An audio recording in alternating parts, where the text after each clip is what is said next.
Mas esperar uns 2 anos aí, elas tratam isso aí. Aí tinha comendo.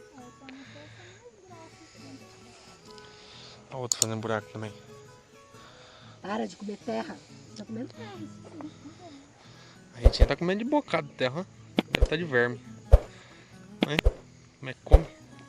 É, cachorro. A terra é tão boa que até os cachorros comem. Bom, mas é isso aí. Apareceu uns peixinhos ali. Tá no tamanhozinho assim mais ou menos. Um pouquinho menor.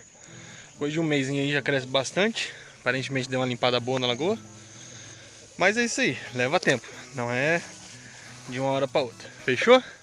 Mas é isso aí, só atualizando vocês aí pra mostrar como é que tava a lagoinha aí.